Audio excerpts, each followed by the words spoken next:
Et là, donc, on a un beau titre. Donc, l'IA peut-elle apprendre à fabriquer des prothèses osseuses? Cette image que je trouve un petit peu trompeuse, pour être gentil.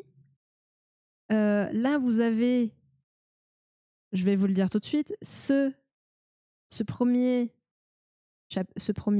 mince, j'ai couplet en tête, mais ça c'est ça c'est la musique. Ce premier paragraphe, voilà, je retrouve les mots. Ce premier paragraphe qui est en fait exactement le même que vous retrouvez là, mais écrit en gros. Et du coup, waouh, très long article. Ils sont, voilà, ils sont pas trop foulés. Je vais le lire quand même. Comme ça, on va partir d'une base et puis après, on va dériver autour du sujet plus ou moins. Donc, c'est en tout cas le credo d'une équipe de chercheurs américains de l'université Urbana-Champaign, what a name, dans l'Illinois. Cela fait déjà une dizaine d'années que des matériaux biomimétiques, qui cherchent à imiter la nature, sont utilisés pour la confection de prothèses osseuses.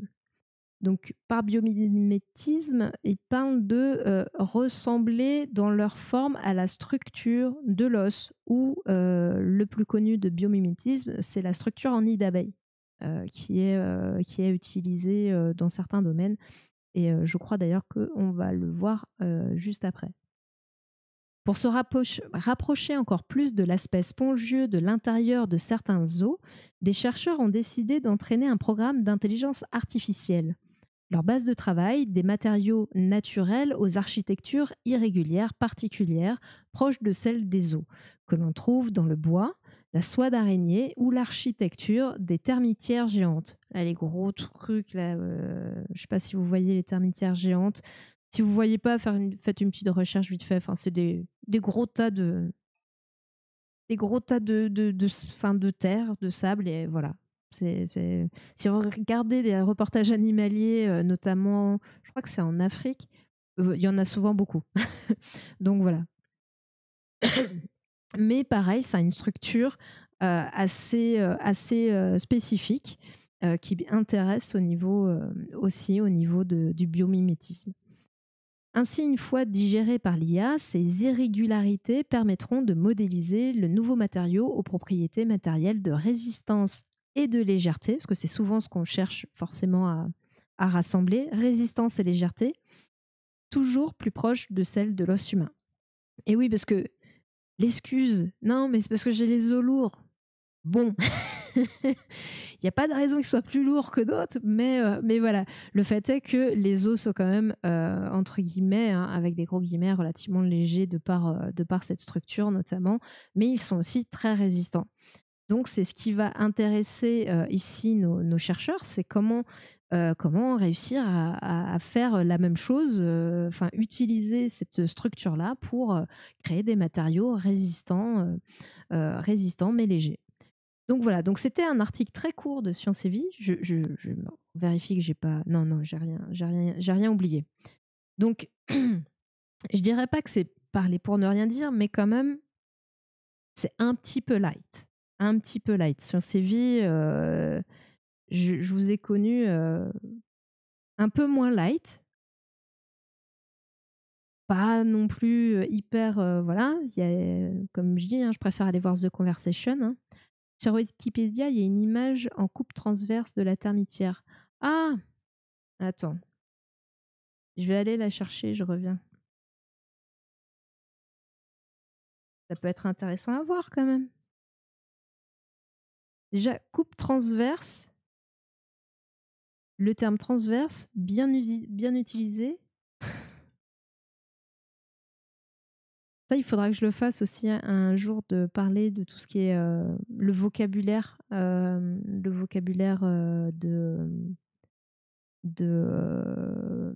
quand on parle d'anatomie, le plan sagittal, transversal, frontal. Après, je vais essayer de l'utiliser quand il faut. Alors, je vois des termitières, mais je vois pas de coupe transversale.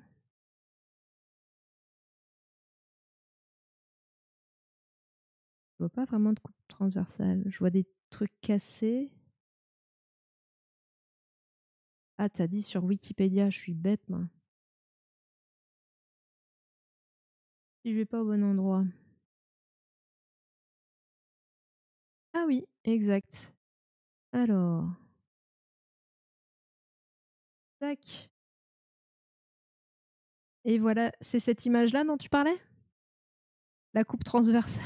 Bah non, transversale, c'est pas comme ça, c'est moi qui me trompe en plus. Ça, c'est coupe, sagittale. C'est moi qui fais la bêtise. Mais je cherche une transversale.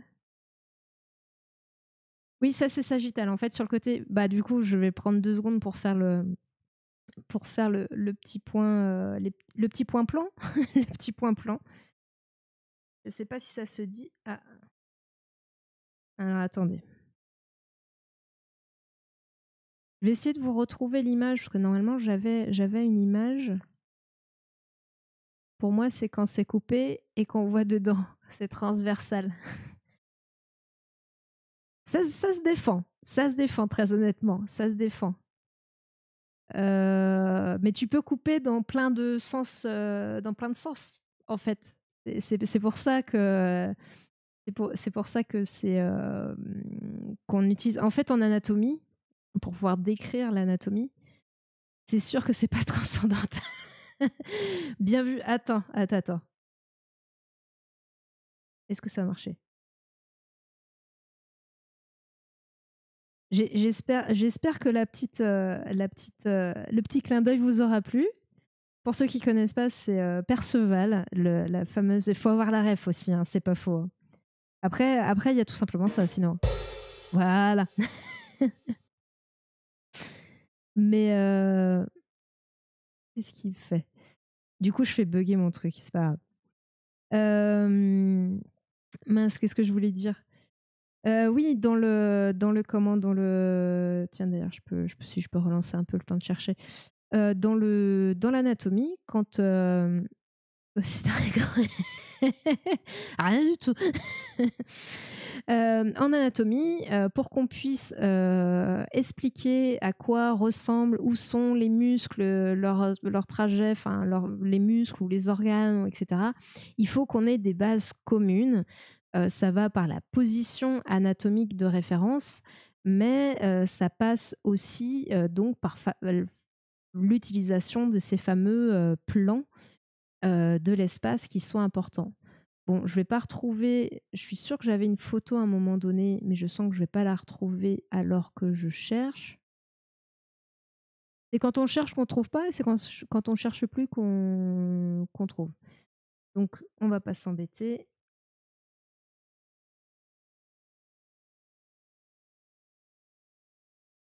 Oui, c'était. Hop, simplement. Pourquoi je mets des choses de côté alors qu'en fait c'est encore plus simple à retrouver.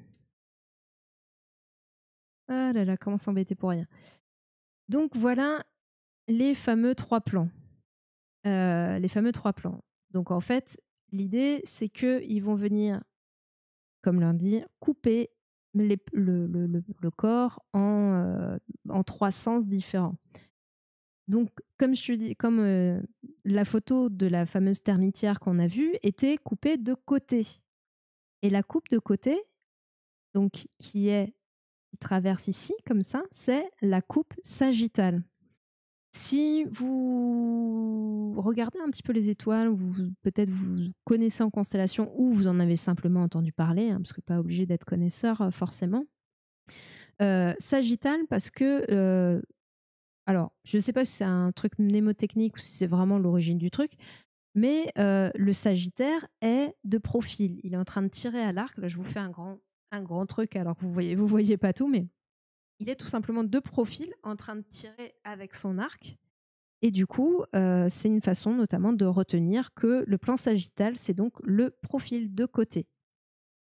D'accord, si on pose le corps sur le dos, est-ce que ça garde les mêmes noms car on parle de l'objet en position habituelle ou bien change la coupe? Non, sur le dos, ce sera pareil. Ta coupe sur le côté sera toujours une coupe sagittale. En fait, c'est pour ça que notre repère anatomique, c'est la position anatomique de référence. Donc, l'exemple justement là, dans l'image, le petit bonhomme est en position anatomique de référence, donc c'est assez simple, hein.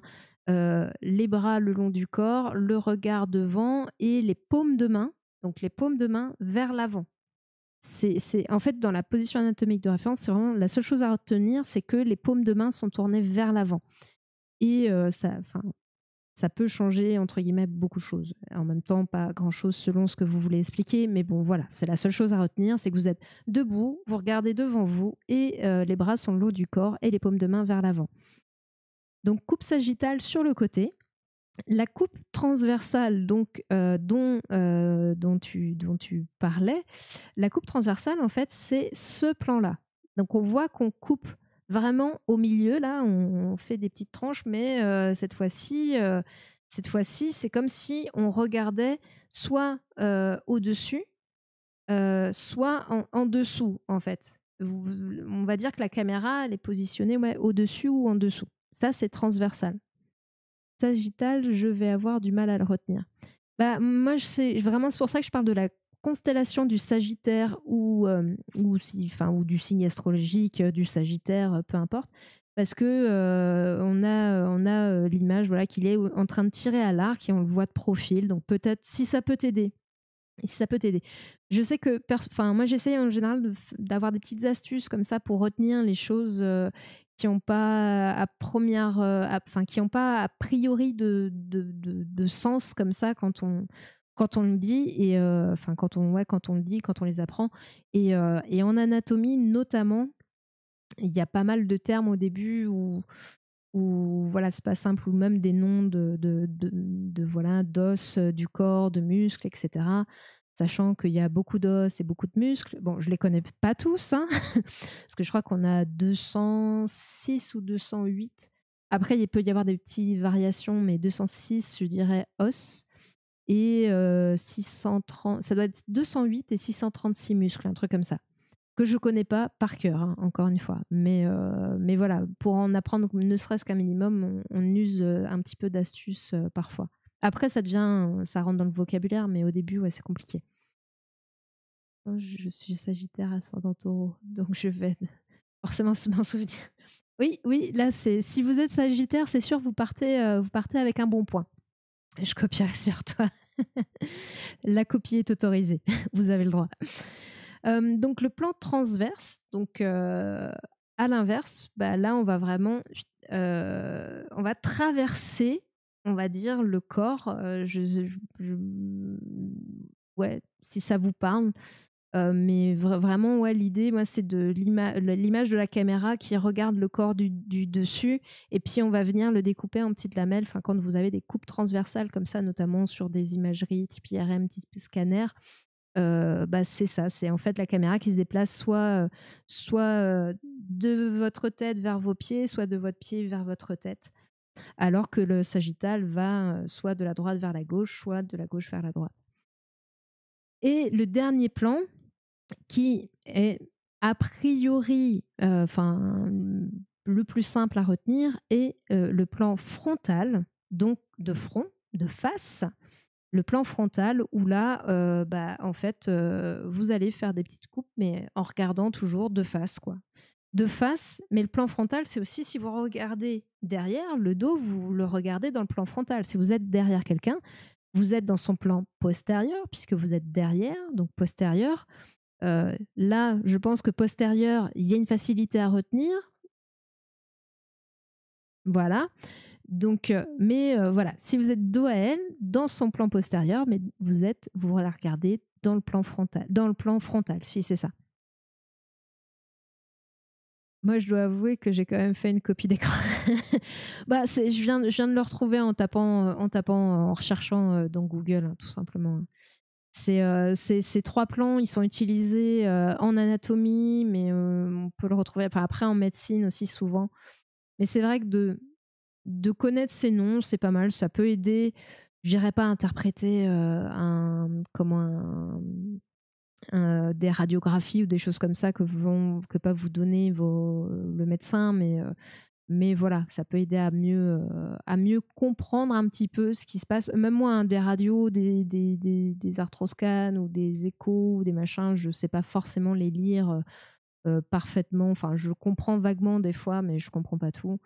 Mais c'est vrai que ne serait-ce que de maîtriser les 3 plans, ben, quand c'est marqué, je vois un peu mieux comment on regarde et du coup, j'arrive à dire: «Ah ça, je crois que c'est ça» et des fois, je me trompe et des fois, je me trompe pas. Après, ça dépend quoi, hein. C'est sûr que tu me donnes une radio du dos, oui, je sais où sont les vertèbres et cetera. Enfin, heureusement, heureusement. Donc voilà la petite aparté, sur les 3 plans de l'espace et sur, la termitière. Hop et oui, j'étais là-dessus parce qu'en fait alors ça le média de l'impression 3D, ouais, c'est un truc, là, c'est juste pour regarder un peu ce qui se fait dans les projets de biomimétisme et d'impression 3D puisque c'est là aussi qu'est le but, hein, c'est de pouvoir imprimer tout ça en 3D. Donc là, on retrouve la photo est un peu plus bas, donc je vais descendre un petit peu. Hop, l'innovation. Là, je vais pas lire tout l'article, hein, parce que bon, il y a quand même, une partie de ouais, c'est enfin voilà, c'est un peu vendeur, on va dire. Donc là, on voit cette structure qui a été faite, sur la base de biomimétisme, donc on le retrouve dans les lignes qu'on peut voir là. Tout, tout, tout, fabriqué avec une imprimante 3D, si je ne me trompe pas. Donc là, on a aussi voilà, des projets un peu plus, un petit peu différents, de l'architecture aussi basée sur le biomimétisme. Après, le biomimétisme, pour moi, on en parle quand ça a un vrai intérêt, au sens, technique. Si ça ressemble à, mais que c'est juste esthétique, personnellement, après c'est peut-être que je me trompe dans la définition, mais pour moi, c'est pas du biomimétisme. L'idée, c'est, de se servir, de justement de la structure particulière, de ce qui peut se faire dans la nature et que ça ait un intérêt technique, quoi. Faire un truc, là, je sais pas, hein, peut-être que je me trompe, mais un truc qui ressemble plus ou moins à un arbre et des troncs, mais qu'en fait, ça n'a pas d'intérêt particulier, je vois pas trop, quoi. Oui, moi aussi, je sais, les vertèbres, elles protègent les amygdales pharyngées. Oui, est-ce que c'est une joke Arcator? Parce que, quand il y a pas le petit kappa, moi j'avoue que là je suis en train de me poser la question. Mais peut-être c'est une joke ou c'est peut-être un truc que je sais pas, parce que je ne suis pas spécialiste des amygdales, pharyngées, mais j'ai du mal, comme j'ai du mal à faire le rapprochement. Mais je vais mettre un kappa. Dans ma tête, je mets un kappa. OK. Je vous dis c'est Arcator. Arcator, c'est kappa. Je ne répondrai pas. J'étais sûre que tu allais me répondre ça, pour te dire. Ah oui, bah là, il me faut me dire tort parce que le tube inspiré des intestins de requin en spirale. Ouais, mais c'est pareil, est-ce que ça a un intérêt? Ah oui, si, c'est un intérêt ici. OK. C'est n'importe quoi, on m'a opéré des vertèbres et pourtant j'ai toujours mes amygdales.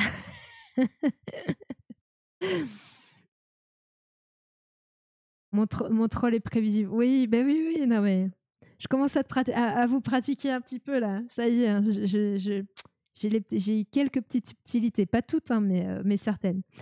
Et voilà, c'est le fameux casque en nid d'abeille qu'on voyait en tout petit là-haut, donc qui est fait en 3D et qui a cet intérêt, donc le nid d'abeille, d'être solide et léger à la fois. Et c'est vraiment de ce qu'on recherche en fait, du costaud léger. En plus de ça, est-ce que potentiellement avec le fait d'imprimer en 3D, on fait éventuellement un peu moins de déchets? Ça, je ne veux pas répondre de façon, certaine. Je suis quasi certaine que oui, dans certains cas. J'ai presque envie de dire, notamment dans mon domaine de compétences et on va le voir à la suite. Mais, dans d'autres domaines, je sais pas. Je sais pas, mais je pense que ça présente quand même cette, cette force-là de produire peut-être un peu moins de déchets et, et et d'être rapide peut-être aussi à faire. Rapide à faire encore, je mets des guillemets, hein, parce que selon ce qu'il faut faire, pas forcément. Oui, mais un casque comme ça, c'est beaucoup plus fragile, il me semble. Bah, le but, c'est que justement, il soit solide et léger. C'est d'avoir les deux. Donc, si tu fais un casque qui est entre guillemets joli, et après, bon, ça, après, c'est les goûts et les couleurs, joli pour certains, pas très joli pour d'autres, mais qu'il est inutile parce qu'en fait, il est fragile, personne va en vouloir. Enfin, c'est pas du tout l'intérêt du truc. L'intérêt, c'est que justement, tu allies costaud et légèreté.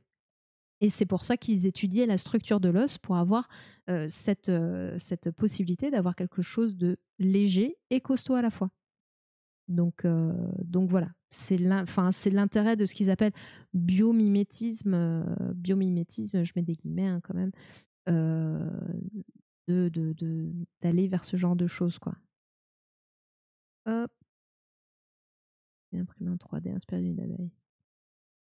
Et donc là, c'est pour le football américain. Donc tu vois, football américain, je pense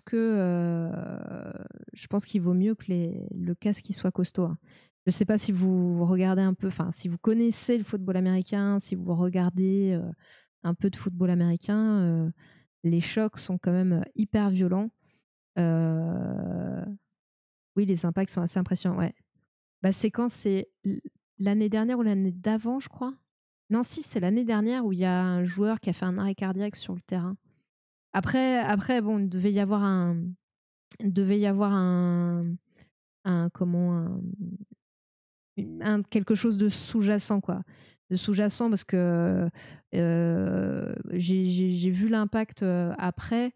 Euh, c'est un impact que j'ai vu plusieurs fois dans le football américain et où ça séchait pas comme ça les personnes. Donc je pense il y avait une pathologie sous-jacente qui n'avait pas été dépistée et du coup bon bah voilà un mauvais choc au mauvais endroit et le gars séché. Bon il s'en est sorti, il a récupéré etc. Je sais pas si je me suis pas renseignée pour savoir s'il jouait toujours au football américain, mais ouais les chocs sont hyper impressionnants. J'avais été impressionnée aussi, un des joueurs, juste le quarterback des Chiefs, Patrick Mahomes, si je me trompe pas. J'ai un doute alors que je suis presque sûre de moi. Ils ont disputé un match dans. Après, les conditions étaient dantesques. Hein, je sais plus, il faisait moins 20. Enfin, tout était gelé, quoi. Et sur un choc, son casque a cassé. Il y a un morceau du casque qui a sauté. Et bon, je pense que là, pour le coup, les conditions extrêmes, les moins. Enfin, je crois que c'était le deuxième match de NFL qui était le plus froid de l'histoire. Bon, je pense que c'est ça qui a fait que le plastique du casque a pas résisté. Hein. C'est pas non plus fait. On choisit les matériaux notamment pour leur résistance, mais c'est toujours aussi dans des conditions données, donc notamment des conditions de température. On le fait aussi pour la prothèse. Hein. On va choisir différents matériaux. Si par exemple notre patient nous dit, bah moi, je travaille je sais pas, dans un environnement où je suis dans des salles de surgelés. Enfin voilà, je travaille dans des températures négatives ou à l'inverse, je travaille chaudronnerie. Et du coup, face à des températures élevées, il faut savoir s'adapter à ça, quoi. Et je pense que là, c'est aussi le cas. Donc ouais, non, il faut des trucs costauds, quoi. Donc l'utilisation des matériaux est importante. Et l'impression 3D, justement, eh ben, je vais prolonger un petit peu sur l'impression 3D, notamment dans ma branche, avec un petit. Ça dure 1 minute 30. Hein. On pourra en voir plus. Enfin, il y en a quelques-uns comme ça, petits extraits rapides que je voulais vous montrer. Donc là, hop, il faut que je rebascule comme ça pour que vous ayez le son. Et que je baisse un peu pour pas vous éclater les oreilles, même s'il y a l'émetteur, c'est mieux. Hop. Et là, ça présente donc impression 3D et prothèse chirurgicale. Alors, prothèse chirurgicale, je sais pas si... Ah, si, je vois. Je vais augmenter un petit peu. Ça. Trouver chaussures à son pied, ce n'est pas facile. Alors imaginez pour une attelle. Mais aujourd'hui, grâce à la technologie et à l'impression 3D, c'est du passé. En scannant votre bras avec une tablette, un médecin peut modéliser une attelle et l'imprimer directement. Les imprimantes 3D, en fait, elles vont imprimer couche par couche de certaines formes qui vont faire en sorte de, voilà, quand on va additionner toutes ces couches, on va avoir une forme qui soit unique et qui soit vraiment sur mesure et personnalisée pour le patient. Mais la technologie ne s'arrête pas là. Aujourd'hui, certaines imprimantes très performantes permettent de créer des os synthétiques en biocéramique pour réparer des défauts osseux. Une technique qui permet d'éviter une longue rééducation et d'autres complications. Nous, ce que l'on fait, on imprime en 3D un genre d'échafaudage sur mesure qui permet au tissu du patient d'intégrer cet échafaudage et de refaire à façon leur maison comme elles ont envie de le faire, et donc c'est-à-dire refaire de l'os ou un autre tissu à l'intérieur. En Belgique. Donc là, en plus, on voit l'image, c'est parfait. Là, donc cet échafaudage, on est bien d'accord, ça ne remplace pas l'os, c'est juste une trame sur laquelle le corps va venir justement mettre ses cellules d'os, en fait, se reconstruire autour de la trame. Ça va juste être on va dire un guide à la reconstruction, mais ça ne va pas remplacer non plus, quoi. C'est une aide, c'est une aide. Et sur ce qu'on a vu en premier, il me semble que ça, je ne sais pas si c'est pas belge, merci d'y avoir pensé. Parce que la question que je me posais sur les orthèses imprimées 3D et tout, alors nous personnellement, enfin moi en tout cas, j'en ai déjà vu une seule qui n'était pas faite par nous. Et à part cette fois-là, je n'en ai jamais vu vraiment d'autres. Enfin, je veux dire, c'est pas quelque chose qui est utilisé de façon répétée. Enfin, en tout cas, pas dans toutes les entreprises, a priori.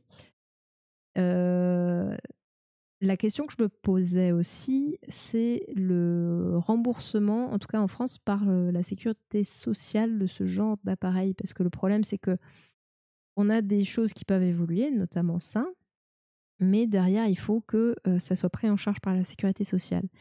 Et il faut du coup que y ait un dossier par l'entreprise qui fabrique qui soit présenté, parce que là, à mon avis, c'est une entreprise en particulier qui le fait, c'est pas un orthoprothésiste, ce sont enfin, je sais pas comment dire, ouais, des labos de recherche là-dedans. Et du coup, voilà, il y a des dossiers à faire, etc. Donc, je sais pas s'il y a prise en charge, je sais pas combien ça coûte. Voilà, et parce qu'après, effectivement, pourquoi pas, hein. Enfin, pourquoi pas, ça peut être éventuellement plus léger. Là, on voit que c'est aéré aussi, il y a pas mal d'espace. Après, est-ce que c'est confortable? J'espère aussi. Est-ce que c'est fait pour être porté pendant juste le temps voilà, du rétablissement, ou est-ce que c'est fait pour être porté à long terme? Je ne sais pas comment ça tient dans le temps. Mais voilà, c'est la question que je me suis posée quand j'ai vu ça, parce que moi, concrètement, c'est pas ce que ni ce que je fais ni ce que je vois dans mon métier, parce que forcément je vois des appareils qui sont faits aussi par d'autres, hein, pas que les nôtres. L'impression 3D est d'ailleurs déjà bien présente dans le milieu médical. L'impression 3D, ça offre C'est un aux bout du nez. patients un produit personnalisé, un produit biocompatible et qui lui garantit d'avoir à terme une meilleure mobilité si on parle d'orthopédie par exemple. Tout compte fait, il est peut-être plus facile aujourd'hui de trouver attelle à son bras que chaussure à son pied. Oui, c'est bien ce qui me semblait, c'est belge. Donc c'est vrai que là, il y a des choses qui sont faites, il y a des choses cool même qui sont faites, j'ai envie de dire. Mais après, l'accessibilité aux patients est pas toujours parfaite. Après, je connais pas le système belge, je sais pas comment ça se passe pour eux. S'il y a des Belges, n'hésitez pas à nous dire. Mais j'avoue que ouais, moi je l'ai peu croisé. Alors je sais que c'est une piste de réflexion quand même dans notre métier, hein, pour l'orthoprothèse. Parce que bah ouais, forcément, l'impression 3D, ça permet pas mal de choses. D'ailleurs, D'ailleurs, on va le voir tout de suite que ça permet vraiment pas mal de choses. Non, ça ne compte pas, Colibri-Gant. Moi, je suis pas belle. Moi, j'ai vécu un peu en Belgique rapidement, mais j'avais vécu 1 an, je crois, en Belgique. Mais bon, je connais pas le système belge de ce côté-là. Mais c'est vrai que ouais, après l'accès à tout ça, on a vraiment un problème. Enfin, en tout cas, en France, on a ce décalage-là entre le développement de nouvelles de techniques, matériaux, enfin voilà, de possibilités qui vont plus vite que ce que l'administration de la Sécu va.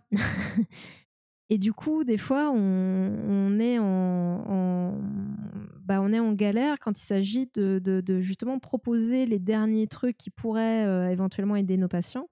Bon, faut-il encore maîtriser la technique et la technologie. Après, voilà, est-ce que ça se fait par des sous-traitants. On fait le scan, on envoie le scan. Enfin bref, il y a plein de questions qui se posent, mais on a ce décalage-là entre la technologie proposée, qui commence à être accessible, mais le fait que la prise en charge ne suive pas. Et du coup, on est un peu obligé plus ou moins de rester à l'ancienne, même s'il y a des évolutions. C'est d'autant plus vrai dans le monde pour ce qui est de l'orthopédie, dans le monde de l'orthèse, donc qui est là pour aider un membre, parce que l'orthèse ça coûte à la fois, bien sûr, si on donne des prix, ça peut paraître cher, mais en fait, ça l'est pas tant au regard du travail fait. Par contre, la prothèse est beaucoup plus rémunératrice, et auquel cas, c'est vrai que là, la prothèse bénéficie un petit peu plus de ça, de ces nouvelles technologies, parce que la prise en charge étant meilleure, du coup, on peut se permettre de passer parfois par des nouveaux systèmes. euh, Par des nouveaux systèmes. Alors, c'est vrai plus pour l'emboîture. Donc, vraiment, l'emboîture, c'est l'interface qui va être en contact avec le moignon, sur lequel on va venir fixer le genou prothétique ou le pied. Enfin, voilà. Et cette emboîture-là, on commence à faire des choses sympas, parce que en partie parce que la prise en charge est meilleure, et du coup on peut le proposer. Je voulais vous montrer. Alors, du coup, il faut que j'essaye de faire, parce que j'ai plein de petits trucs. Je vais vous montrer, voici le Fab Lab. Le Fab Lab, bon, c'est une vidéo qui est pas toute jeune, mais qui parle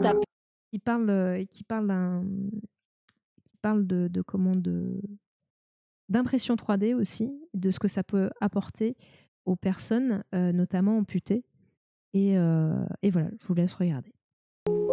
Taper des 2 mains à l'ordinateur, pour beaucoup d'entre nous, c'est un geste simple, mais pour Nicolas, c'est un pas de géant. Car à 18 ans, sa vie a basculé. J'étais ouvrier, victime d'un accident de travail, la main prise dans une machine, et j'ai dû être amputé. Seul recours pour... Encore une fois, juste pour petit rappel, les amputations traumatiques comme lui, ça représente, je dirais, une quinzaine de pourcents des prothèses aujourd'hui. Donc il y a très très peu de personnes, et ça peut être notamment, oui, des accidents du travail, mais pas que. Mais c'est pas le gros des Nicolas amputés. s'équiper d'une prothèse bionique afin de pouvoir bouger tous les doigts. Sauf qu'elle coûte 27 000 € non remboursés par la sécurité sociale. C'est trop cher, mais il ne renonce pas et se lance un défi, la fabriquer. Donc voilà, 27 000 € la prothèse. Combien? Oui, j'ai pas le bouton combien. Attends, je regarde parce que j'ai pas. Non, je l'ai pas. Je l'ai pas. Ouais, j'en ai un, mais ça va pas faire combien. C'est dommage. J'ai encore Perceval. J'ai rien compris. Oh là là, bref. On rigole pour pas grand-chose, hein. Non, je l'ai pas, je l'ai pas le bouton combien. Mais ouais, 27 000 €. Ah oui, c'est très cher et c'est pas remboursé. Après, comment dans la prothèse, il y a certaines choses qui peuvent être prises en charge. Après là, pour lui, pour son besoin à lui, la prothèse qu'il faut, en plus je crois voir à peu près quel type de modèle il lui faut effectivement. Ce sont des modèles qui, ne sont pris en charge, je crois qu'éventuellement dans certains cas, mais en fait, je crois que la plupart du temps, c'est surtout quand, c'est à la suite d'un accident causé par un tiers et que du coup, ça va être pris en charge par enfin voilà, la mutuelle ou des choses comme ça ou l'assurance de la personne qui vous a blessé, en fait. Mais sinon oui, ça peut être vite très, très cher et les prothèses qui sont prises en charge dans tout ce qui va être myoélectrique, parce que là, il parle de bionique, mais on est dans du myoélectrique, donc myo, les muscles, électriques, donc qui vont être activés par les muscles restants forcément.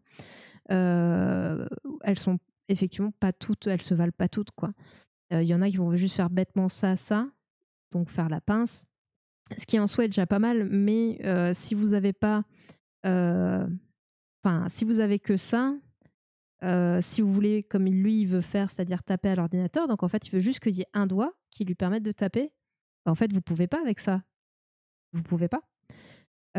En plus, bon, vous avez différents aussi capacités dans l'appréhension, dans le fait de sentir que la pince, ça serre trop fort ou pas assez. Enfin bref, il y a plein de choses qui existent.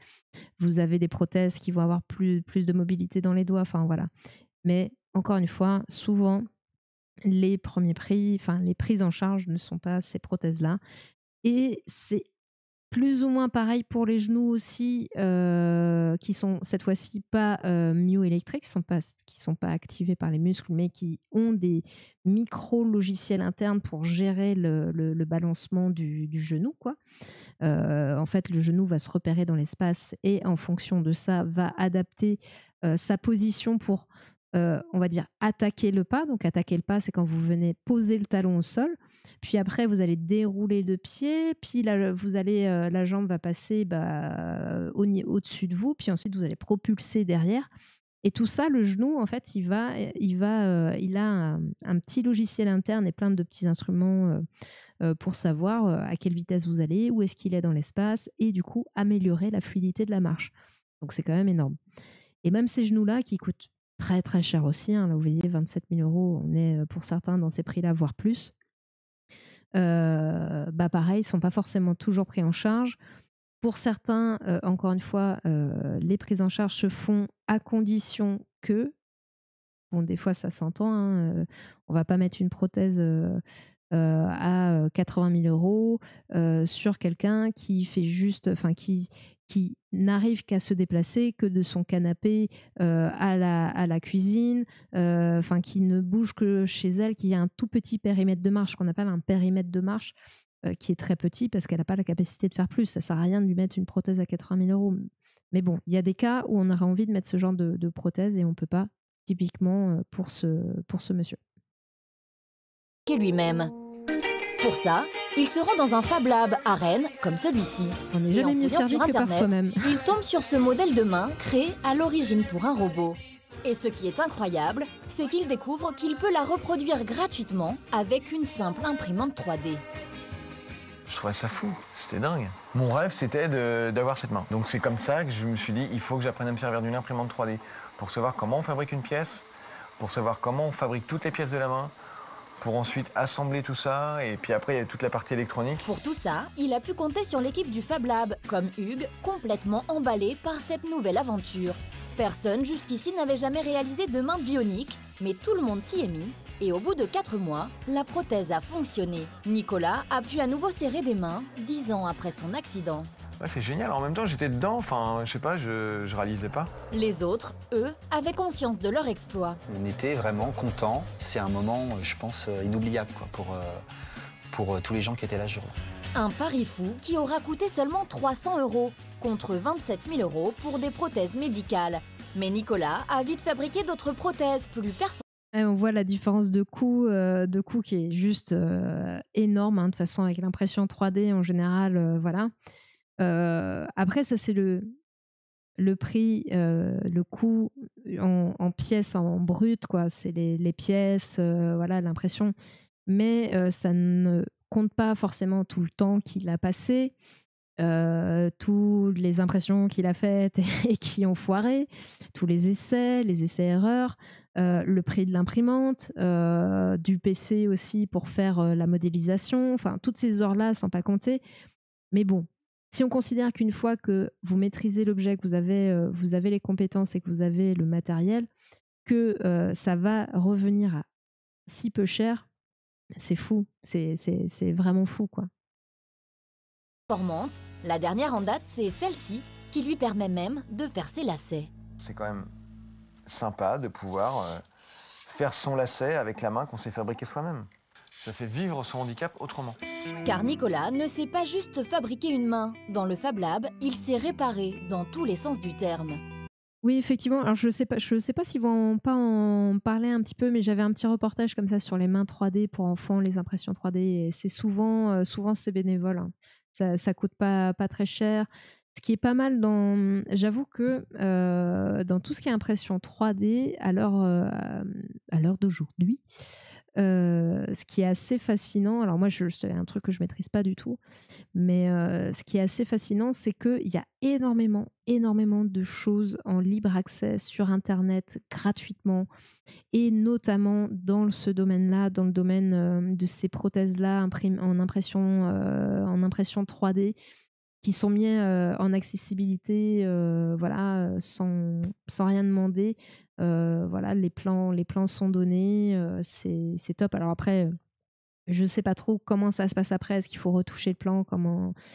Mais c'est vrai que de ce que j'entends des gens qui touchent un peu à ça, il y a un véritable échange, quoi. Il y a un véritable échange, que ce soit d'ailleurs pour les prothèses, comme même des petits jeux. Là, j'ai une amie, son mari s'amuse un peu à faire de l'impression 3D, et il fait plein de jeux, de trucs comme ça, dont il va récupérer les modèles sur Internet, quoi.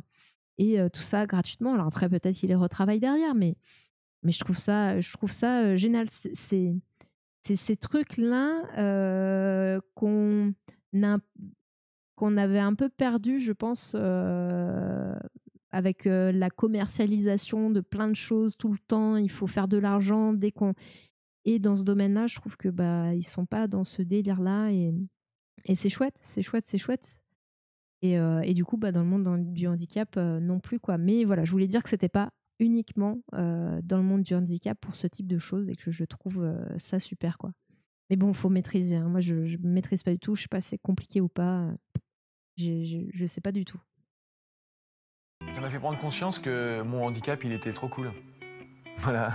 C'était pas qu'un poids qui me faisait chier, qui me pourrissait la vie, quoi. Puis on se répare physiquement, psychologiquement, et puis en plus, on le partage. Donc ça veut dire que ça peut avoir un effet sur les autres.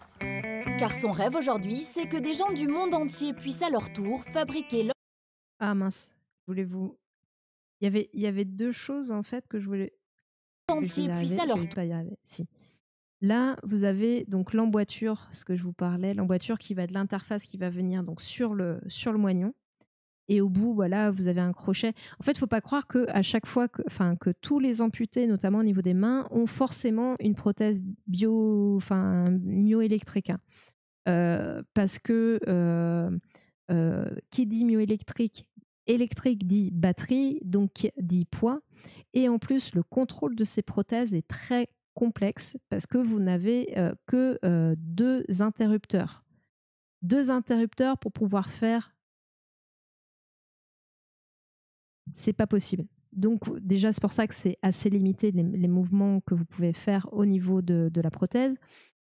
Pour pouvoir maîtriser en plus l'ensemble de ces mouvements de façon fluide, vous allez devoir passer par une rééducation assez longue, pas du tout intuitive. Parce que là, c'est vraiment, si je contracte une fois là, ça fait ça. Si je contracte l'autre muscle, donc déjà, il faut réussir à contracter indépendamment. Des fois, il faut contracter plus ou moins longtemps. Des fois, il faut contracter les deux. Des fois, il faut co-contracter, donc c'est-à-dire contracter les deux en même temps, mais d'une certaine façon. Enfin bref, c'est vite compliqué, c'est vite lourd aussi physiquement. Et du coup, au final, les patients, au final, préfèrent avoir soit une prothèse esthétique, soit pas de prothèse du tout aussi parfois, soit des prothèses qu'on va appeler de travail. Donc des fois, il y aura un crochet au bout. Des fois, ce sera autre chose. Ce sera quelque chose qui va aider en fait tout simplement à pouvoir réaliser la tâche que la personne veut réaliser, quoi.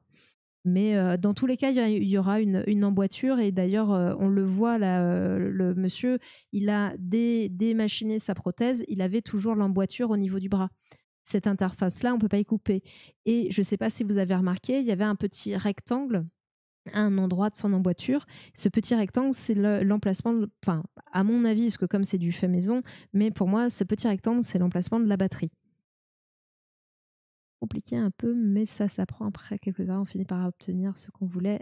Puis c'est super satisfaisant d'aboutir à un projet de fabrication. Ouais, j'avoue que je serais curieuse, mais je sais pas si j'aurai la patience. Enfin, autant je peux être patiente sur beaucoup de choses, comme là, j'ai appris à maîtriser plein de choses pour pouvoir faire ça, faire du podcast.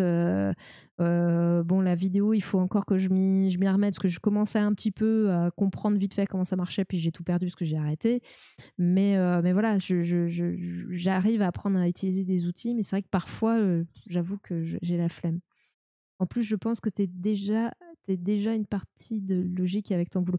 Oui, après, ouais, c'est sûr que on est obligé d'être un minimum logique.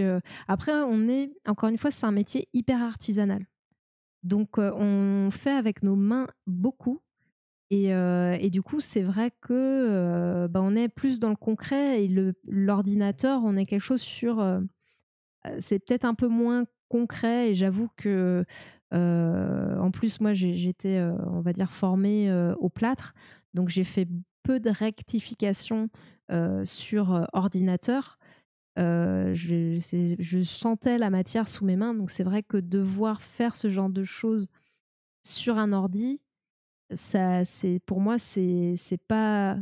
Pour moi, c'est pas que c'est pas intuitif, c'est que j'ai tellement pris l'habitude de sentir les choses sous mes mains que pour moi, c'est là où je dois le faire, parce que c'est plus rapide, plus simple, et ça me parle, que faire du 3D sur de la 2D, hein, puisque ton écran il est en 2D. C'est moins. Voilà, c'est dur parce que ça va me demander beaucoup plus d'apprentissage, et en plus, avec moins de feeling et de ressenti. Alors que bon, il y a des choses, la musique par exemple, faire sur ordinateur, ça me pose moins de problèmes, parce que là, j'ai un contact direct, et ça me paraît cohérent, quoi. Enfin, ça me paraît logique. Mais bon, après, c'est mon cerveau qui fonctionnait pas pareil, quoi. Image spatiale et les conséquences du positionnement, c'est une grosse partie du projet. C'est vrai que ça, par contre, on l'a dans notre métier, ouais, de pouvoir visualiser quelque chose en 3 dimensions et se le représenter dans l'espace. C'est quelque chose qu'on a. Alors, pas tous, hein. Moi, je me rappelle avoir travaillé avec une collègue qui l'avait pas du tout, et parfois, elle s'en sortait très bien. Elle travaillait très très bien. Franchement, c'était une très bonne ortho, hein.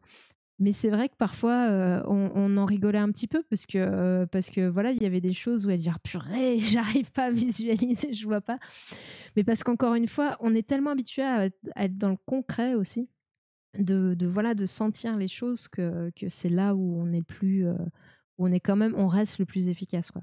Mais oui, oui, c'est sûr que je pense que au final, je m'en sortirais, mais j'avoue que les peu de fois où j'ai approché ou pu commencer à toucher un peu à ça, j'y suis pas restée, quoi. Mais bon, c'est mon côté feignant, hein. Je suis aussi, faut le dire, hein, je peux être autant ne pas regarder l'heure à faire plein de choses, à faire un truc, voilà, quand je suis dans quelque chose, des fois, je vois pas le temps passer. Et voilà, mais bref, et c'est ce qui peut m'amener à des fois à me coucher un peu trop tard. Et d'autres fois, quand il y a quelque chose, voilà, ouais, non, mais non, je peux faire autrement, vas-y, pourquoi je m'embête, quoi. C'est un peu ça, à quoi ça va me servir, pourquoi je m'embête. Et du coup, voilà, mon côté feignant reprend le dessus. Mais donc, donc voilà, tout ça pour dire qu'il y a les emboîtures, il y a tout ça, et que c'est pas non plus si simple que ça au niveau de la main, à maîtriser, à faire. Et c'est pourquoi au final, c'est pas non plus on n'appareille pas tant que ça de personnes, entre guillemets, hein. entre guillemets, avec ce type de prothèse myoélectrique parce que c'est compliqué à maîtriser. Il y a des évolutions qui sont en train d'arriver. D'ailleurs, on en reparlera parce que voilà, c'est la partie. Alors que je suis pas spécialisée dans la prothèse. J'ai été formée pour en faire, mais je suis pas spécialisée dedans. J'en ai fait très très peu au final dans ma carrière. Mais forcément, déjà en général, ce que les gens connaissent, et c'est là où, comme je vous le disais, il y a le plus d'avancées technologiques. Aussi pour la raison que ce sont souvent, c'est le militaire qui va faire avancer, enfin qui va dépenser, on va dire, dans la recherche sur les prothèses, parce que beaucoup de militaires reviennent voilà, se blesser du combat, et notamment aux États-Unis, il y a des budgets qui sont quand même consacrés beaucoup. C'est la DARPA, je crois, qui y a beaucoup de projets là-dedans, de prothèses plus évoluées, plus intuitives. Bon, après, il n'y a pas que les militaires qui travaillent là-dessus, mais voilà, il y a des choses qui arrivent et on aura l'occasion d'en reparler. Après, il faut apprendre le langage de programmation. Ah ouais, la température de fusion-solidification des matériaux utilisés, l'ordre des étapes par couche. Bon, les températures de fusion-solidification, ça ne doit pas être très compliqué, ça, pour le coup, parce que bon, je les ai pas retenus, hein, parce que moi, je ne travaille pas à l'atelier, mais on apprend quand même un petit peu les matériaux, leurs propriétés, les différentes températures, etc. Mais j'ai retenu l'essentiel, hein, pour être pratique, en fait. Ce que j'utilise en fait dans mon métier, je l'ai retenu. Mais après, les détails, j'avoue que j'ai pas retenu. Ouais, non, mais déjà, tu vois, là, déjà, il y a des gens qui savent très bien le faire, qui savent très bien servir d'une imprimante 3D. Allez-y, allez-y. Et voilà, moi, je sais que, ouais, je crois que j'aime bien me prendre la tête, mais j'avoue que ça m'a jamais. Je trouve ça fascinant, hein, mais ça m'a jamais attiré de me former là-dessus. Je dois reconnaître.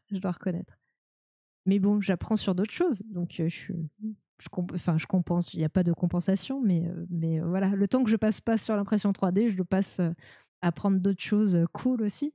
Je me rattrape bien là, non?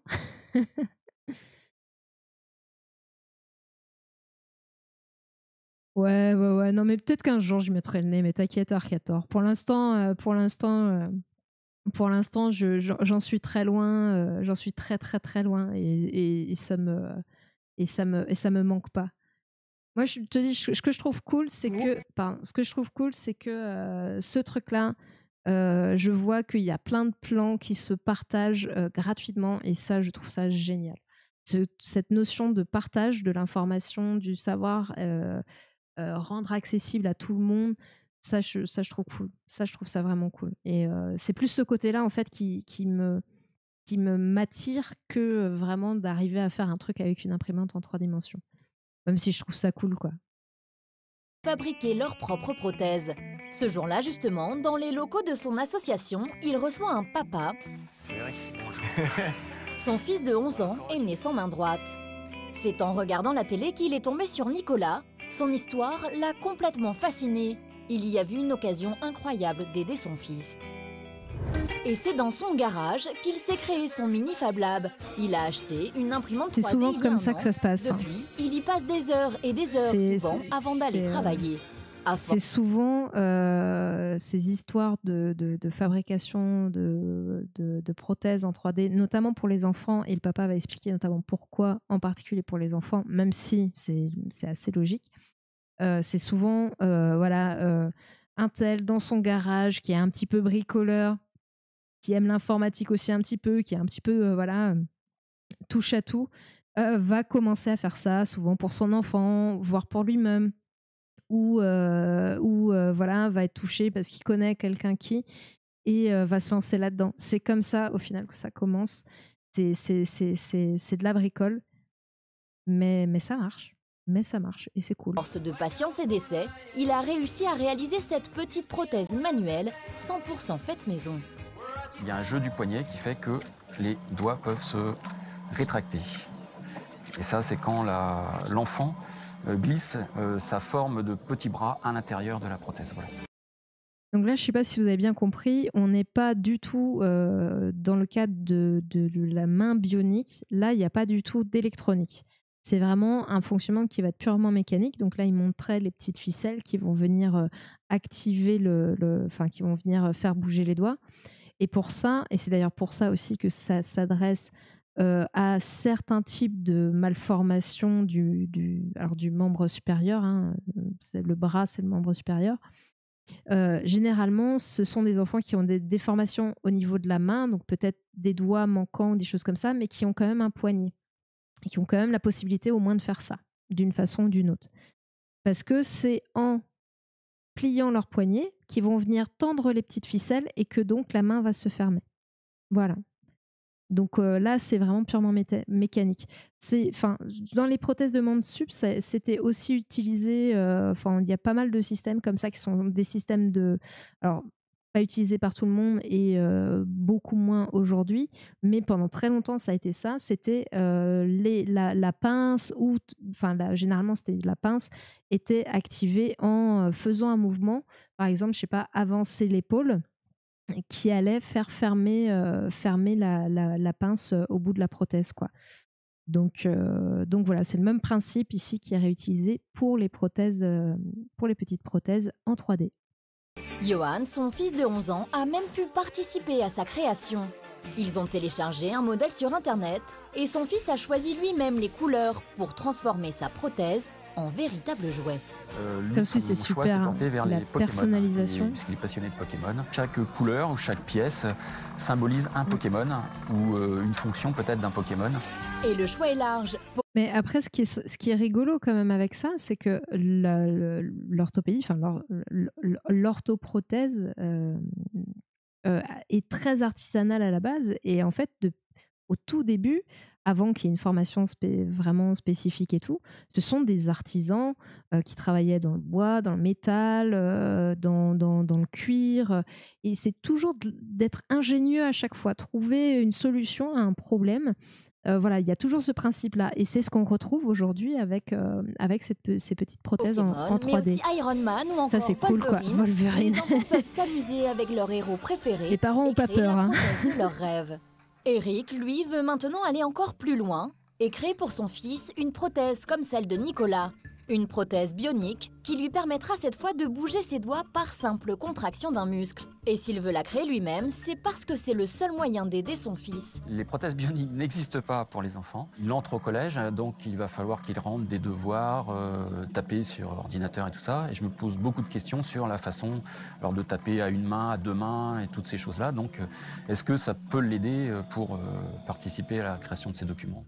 Si Eric... Je me demande si c'est des pièces de rechange d'avance. Bon, il y a moyen, parce qu'il a l'air maintenant de maîtriser, ou si c'est des petits échecs-erreurs au début.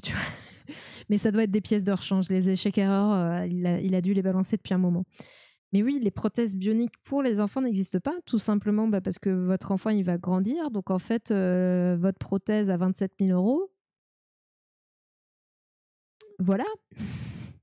Autant déjà, quand c'est les vêtements qu'il faut changer hyper souvent quand ils sont en pleine croissance, vous mettez pas 27 000 € dans un vêtement. Il doit y avoir quelques personnes dans le monde peut-être qui font ça pour leurs enfants, mais bon, elles se comptent sur les doigts d'une main quand vous avez une main. Mais c'est des jokes. Je crois qu'il y a qu'un orthoprothésiste qui peut faire ce type de blague de merde. Et puis encore une fois on en revient aussi forcément la taille de la main elle est plus petite et pour rentrer tout ça aussi avec l'emboîture ouais. Disons qu'il faut comprendre que voilà que si on sait pas ce que je fais comme métier ça peut voilà.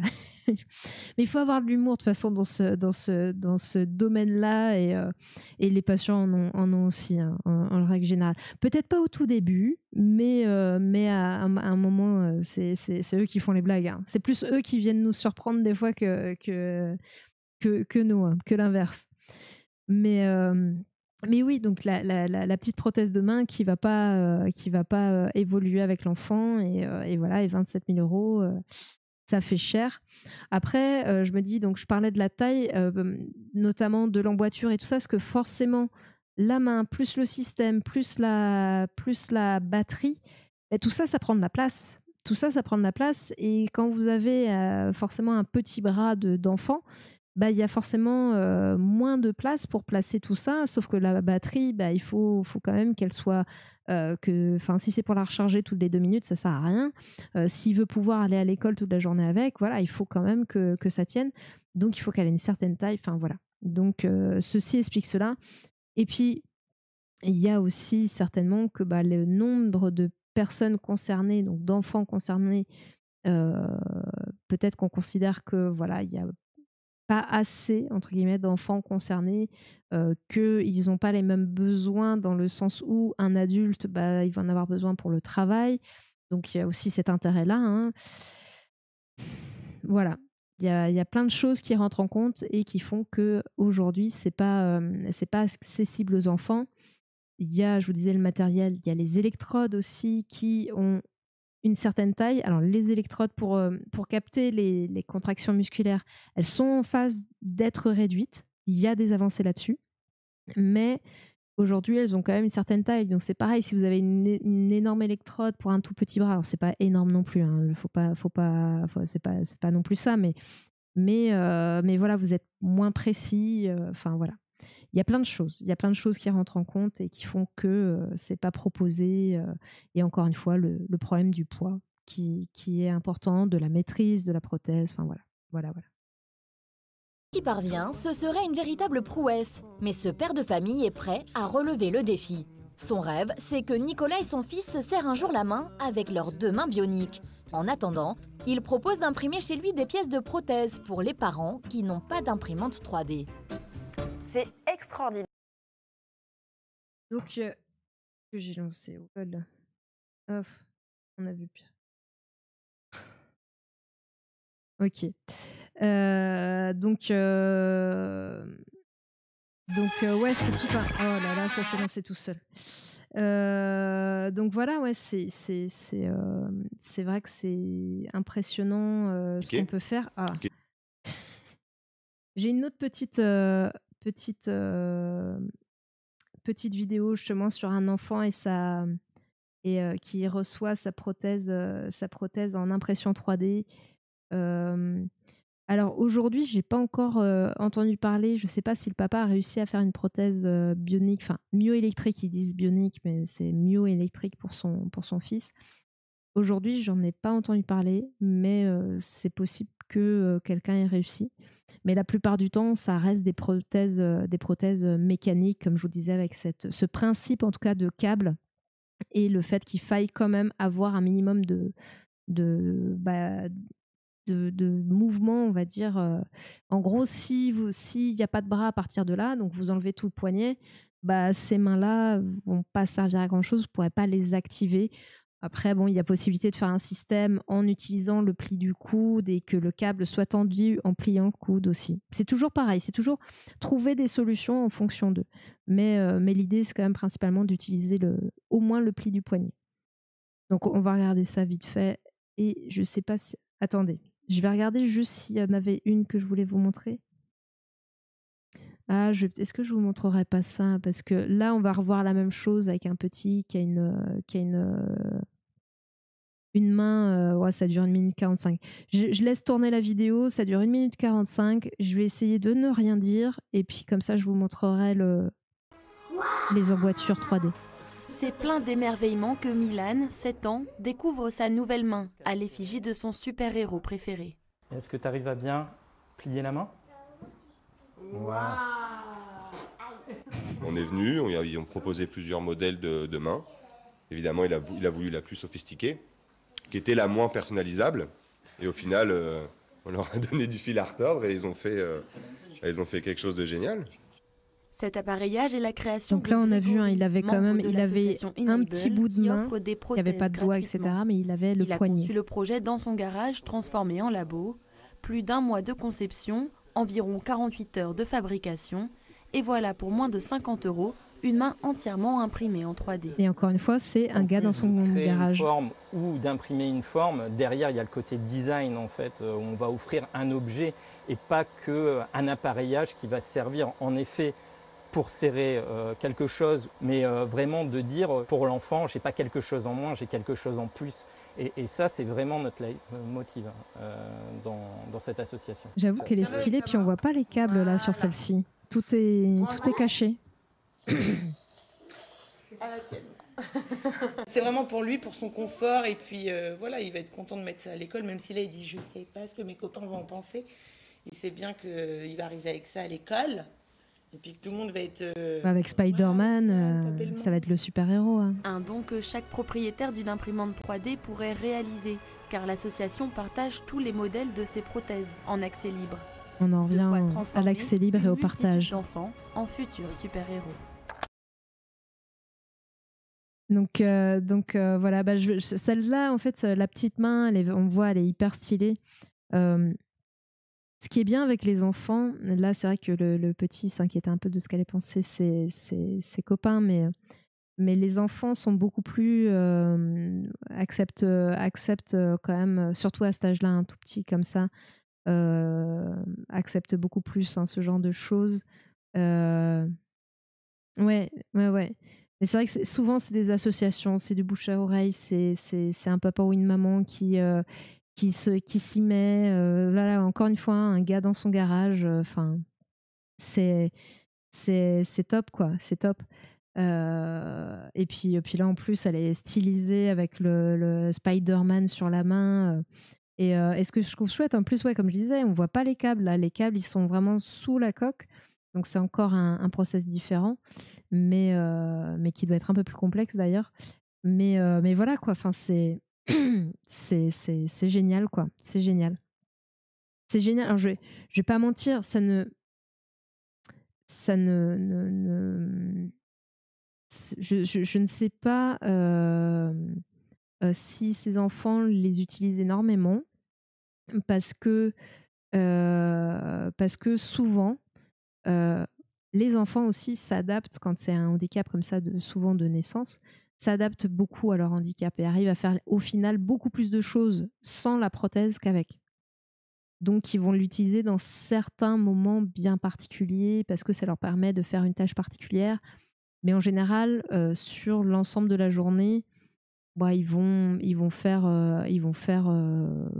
sans, quoi. J'ai fait la formation d'orthoprothésiste avec un de mes collègues. Il avait une malformation de naissance et il était, en gros, il avait plus d'avant-bras. Il avait juste un petit moignon qui lui permettait de plier comme ça au niveau du coude, mais tout l'avant-bras, il n'y en avait plus. Voilà, il y avait juste un petit bout et ça pouvait plier au niveau du coude. Et en fait, il ne portait quasiment jamais de prothèse parce qu'il savait tout faire comme ça. Juste avec ça, il avait appris à faire plein de choses. Et c'est rare que je l'ai vu porter une prothèse, même pour l'esthétique. Hein. Enfin, après, c'est encore une fois, comme il avait cette malformation de naissance, il s'est habitué à vivre avec. Et bon, c'était un sacré caractère aussi. Et du coup, voilà, quoi, ça passait crème. Donc c'est pour ça, je pense qu'il y a un aspect, aussi psychologique important. Encore une fois, hein, le mental est important dans l'acceptation du handicap. Donc imaginons que ce gamin, il arrive à l'école avec sa main de Spider-Man. Il y a peut-être des gosses qui vont dire oh là là, moi j'aimerais trop avoir la même et tout machin. Et en fait, son handicap va devenir cool, quoi. Enfin, voilà, et peut-être qu'il apportera pas beaucoup, mais il va se passer tout un tas de choses, et puis peut-être que ça lui permettra de faire quelques petites choses qu'il ne pouvait pas faire grâce à la prothèse. Mais en toute honnêteté, je pense pas qu'il apporte énormément. Hop.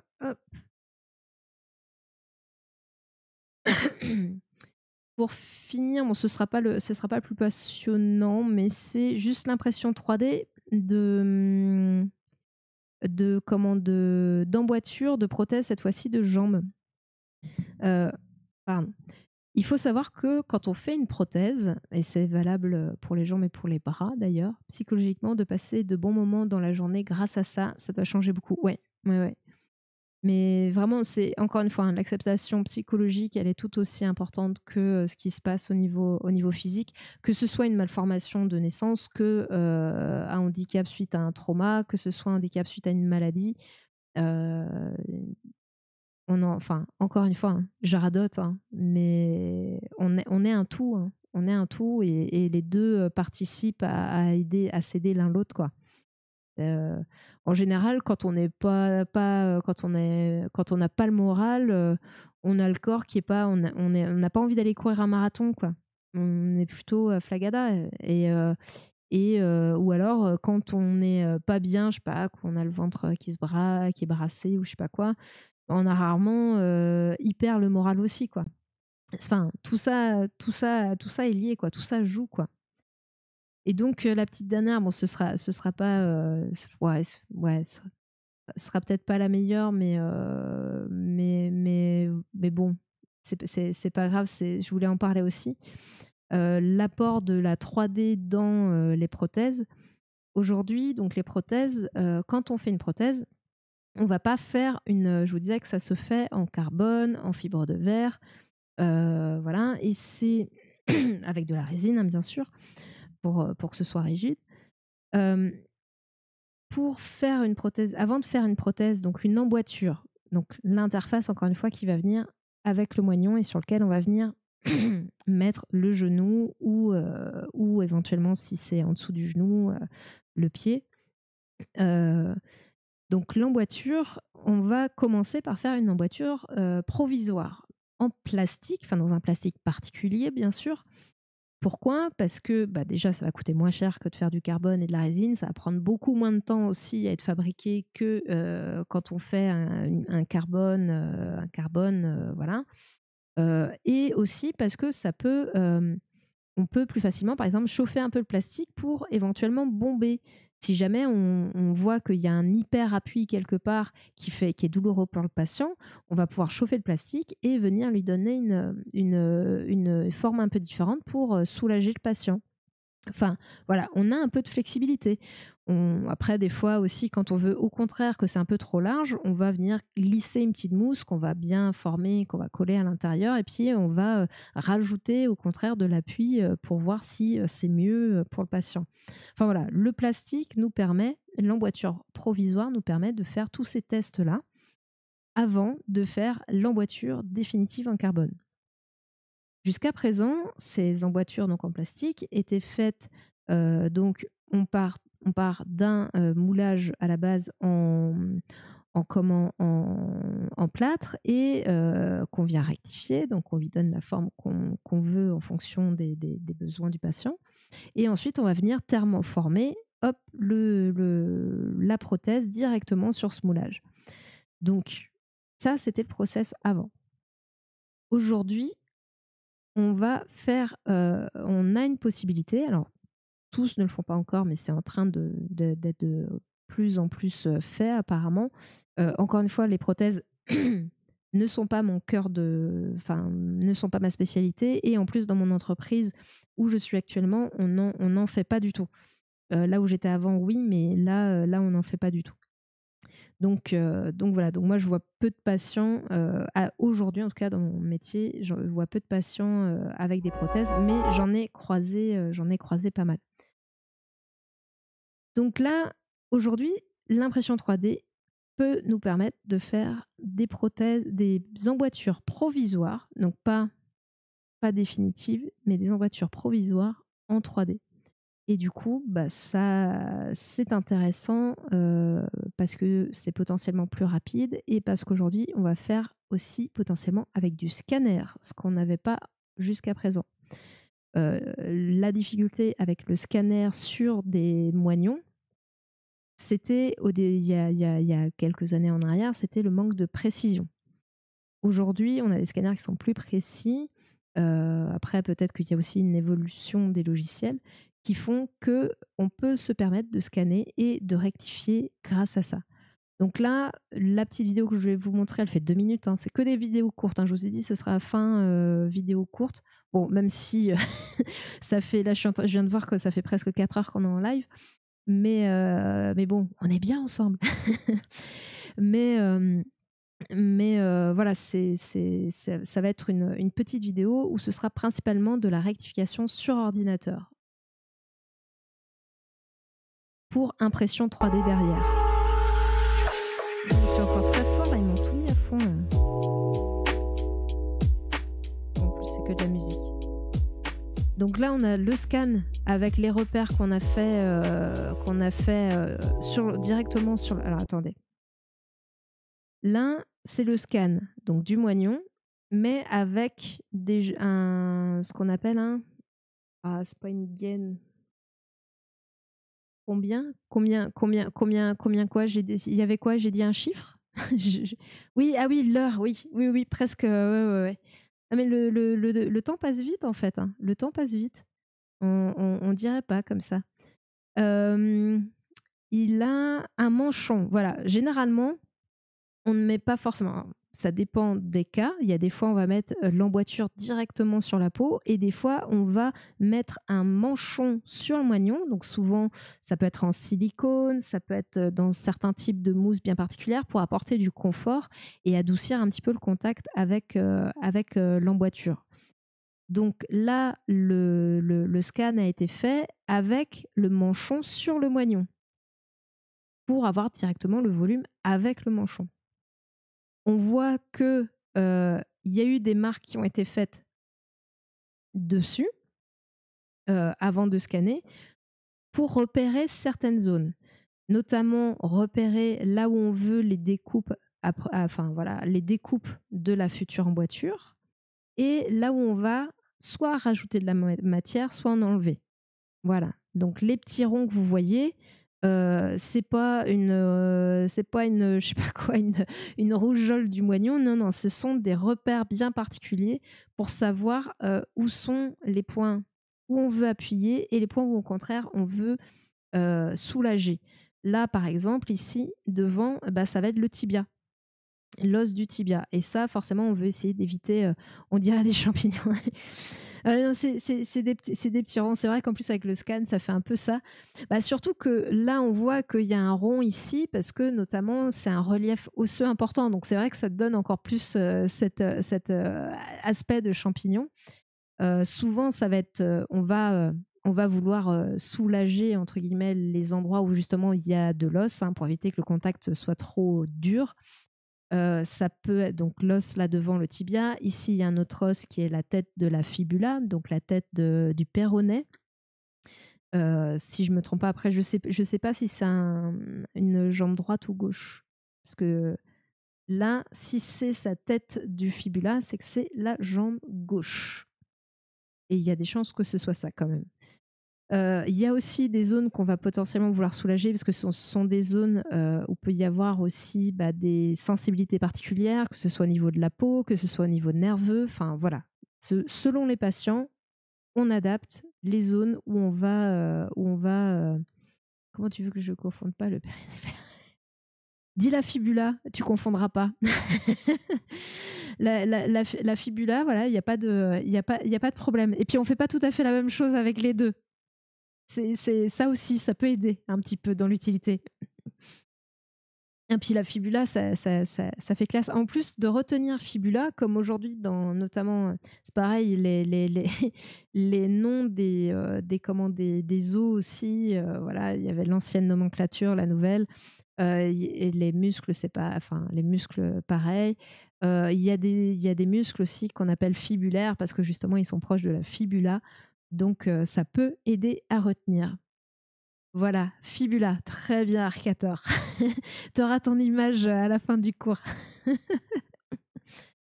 Donc voilà, tous ces petits ronds ont un intérêt particulier. Le gros rond, là, la grosse patate sur l'avant du genou, c'est notamment pour repérer là où est la rotule. La rotule va bouger selon que le genou soit plié ou tendu. Donc, c'est pour ça que c'est quand même assez large comme trait, quoi. Sticker. C'est ça, exactement. Donc là, la ligne bleue, c'est toutes les découpes de la future emboîture. Donc jusque là où va monter, voilà. jusque là où ça va monter, où va monter l'emboîture, puisqu'on va pas englober tout le genou. Il faut quand même qu'il puisse plier. Donc c'est pour ça que derrière c'est très dégagé pour pouvoir plier la jambe. Là, il marque les endroits où il veut rajouter un peu de matière. Alors là, c'est plutôt des endroits où il va vouloir... devant, c'est plus là où il va vouloir appuyer. Mais... Ou peut-être pas, remarque, je sais pas. Ou fibu ici. C'est comme tu veux.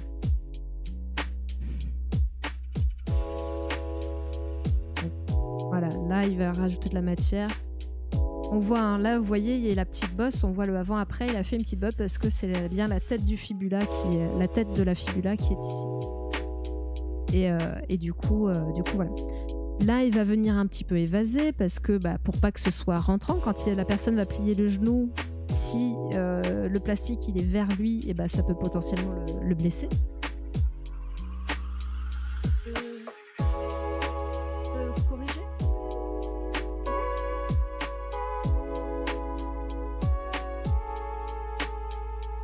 Donc là, il prépare tous les futurs alignements parce qu'en fait, en prothèse, c'est beaucoup les alignements. Il faut respecter l'alignement de la jambe, l'alignement de la marche, l'alignement du pied.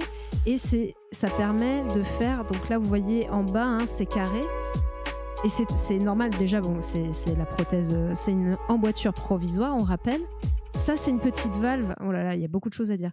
Le petit truc qui ressortait sur le côté, ça, le petit truc bleu, en fait, c'est l'emplacement de la valve de dépressurisation.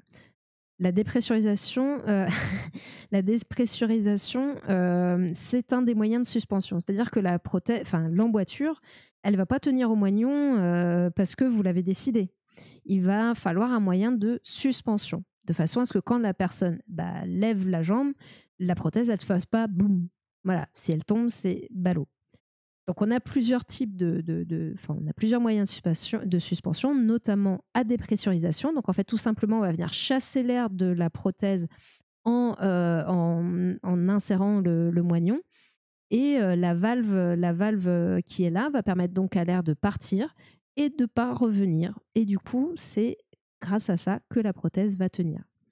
Et en bas, c'est tout plat parce que pour pouvoir venir mettre le reste de l'appareil, donc c'est-à-dire un tube pour relier jusqu'au pied, parce que là, on ne va pas mettre directement ça sur le pied, sinon il va avoir une jambe beaucoup plus courte que l'autre. On met du coup une petite pièce, une pièce métallique qui va permettre de venir greffer le tube qui va aller jusqu'au pied pour être à la bonne taille. C'est quand même mieux pour Monsieur Sigur. Vous voyez, voilà, là on la voit cette pièce-là, on voit qu'il y a un tube et c'est là où on va venir la rajouter. Donc là, on ne voit pas l'impression 3D finale, mais la prothèse va être imprimée donc en 3D, l'emboîture provisoire. Donc ce système permet, l'impression 3D va permettre notamment de gagner un petit peu de temps, de faire appel de ne pas être les bronches dans le plâtre, parce que le plâtre, et puis c'est lourd aussi de manipuler du plâtre. C'est ce que j'ai fait pendant pas mal de temps, donc je sais.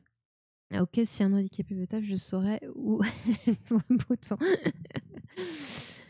Faudra déjà que tu le trouves, parce que la valve, elle est en général, elle est toujours un peu située plus ou moins au même endroit. Et puis, toutes ne sont pas à valve. Des fois, tu as un bouton qui est situé à un autre endroit, parce qu'on peut avoir aussi, je vous parlais du manchon qu'on va mettre sur le moignon pour que ce soit plus confortable une fois qu'on va mettre l'emboîture. Donc le manchon qui est souple, qui est en mousse, en silicone, en fonction des besoins du patient, de la peau du patient, etc. On va prendre plein de choses en compte. Et il y a certains manchons qui ont une petite tige au bout, tout au bout, qui va venir en fait se fixer dans un système qu'on va insérer au fond de l'emboîture. Donc là, une fois que c'est clipsé, en fait, ça tient l'emboîture. C'est un autre système de suspension. Et du coup, il faut un bouton pour désenclencher aussi ce système-là. Donc voilà, toutes les possibilités de l'impression 3D. Ça permet aussi, bien sûr aussi alors je pense qu'au niveau de la confection, on gagne du temps. En plus, potentiellement, vous pouvez avoir quelqu'un, qui a un scan en plus aujourd'hui, enfin, tout est tellement avancé que des fois, vous avez possibilité de juste faire un scan avec votre téléphone ou en ayant une petite caméra adaptée en plus sur le téléphone. Enfin, c'est complètement dingue, hein, avant, il y en a encore, hein, des scans, qu'il fallait tenir à la main, machin et tout. Là, vous avez soit sur une tablette avec, une petite, caméra, spéciale, soit des fois sur le téléphone. Enfin, au niveau de la maniabilité du transport, c'est dingue et pourquoi pas à terme, imaginer que, quelqu'un, sur place, puisse, scanner, alors bien sûr, il faut savoir un petit peu quand même comment faire, mais et dans quelles conditions le faire, mais puisse scanner le patient, enfin le moignon en l'occurrence du patient, l'envoyer directement, à l'entreprise qui va faire la rectification et l'impression de la prothèse 3D et voilà, gagner du temps comme ça et des voyages qu'en général, les personnes amputées viennent directement aux entreprises. Donc ça fait des déplacements. Comme c'est pas toujours immédiat la fabrication, enfin, moi en général, vous avez une emboîture provisoire, donc vous venez d'abord faire le moulage, puis vous repartez chez vous, puis vous revenez pour essayer l'emboîture provisoire, puis vous repartez avec l'emboîture provisoire pour l'essayer un petit peu chez vous, puis vous revenez pour rendre l'emboîture provisoire et dire s'il y a des choses à modifier ou pas, pour faire le point. Vous laissez l'emboîture provisoire, vous rentrez chez vous. Pendant ce temps, on fait l'emboîture finale et ensuite vous revenez donc chercher l'emboîture finale et là c'est bon. Ça fait beaucoup de déplacements. Donc de pouvoir peut-être en économiser quelques-uns, ça peut être pas mal. Après c'est la rapidité parce que là potentiellement on pourrait avoir, quelque chose, une prothèse provisoire, faite dans la journée, c'est pas que c'est impossible avec l'autre système, c'est que, enfin avec le système classique, on va dire, la méthode classique, c'est que si vous faites ça comme ça, en général, si vous mettez ça en tête, c'est-à-dire que vous faites passer ça en priorité sur toute la journée et du coup, vous laissez du travail derrière. Parce que, bah voilà, il va falloir prendre le moulage, couler le moulage en plâtre, attendre que ça sèche, ensuite rectifier le moulage. Pareil, il faut quand même attendre un peu que ça sèche pour pouvoir thermoformer parce que quand vous thermoformez du plastique qui est donc à température, pour être thermoformable, donc il est en général vers 180 degrés, ça dépend des plastiques et que si votre plâtre, lui, il est encore humide, vous avez un choc thermique qui va se faire et du coup, vous allez avoir plein de petites bulles et que, du coup, ça va être raté. Ça va être raté. Donc voilà, donc ça demande un certain temps. Ensuite, il va falloir découper parce que quand vous avez fait votre moulage, il faut redécouper le plastique. Alors que là, avec le scan, vous scannez, vous rectifiez sur l'ordinateur, ensuite vous lancez la machine en impression 3D et c'est bon. Beaucoup moins d'étapes quand même. Comme les gâteaux, 180 degrés, c'est ça. Thermostat, je sais pas combien parce que j'ai pas de thermostat sur mon four. Mais là, faut pas le manger quand ça non, non. Vaut mieux éviter, c'est pas très digeste.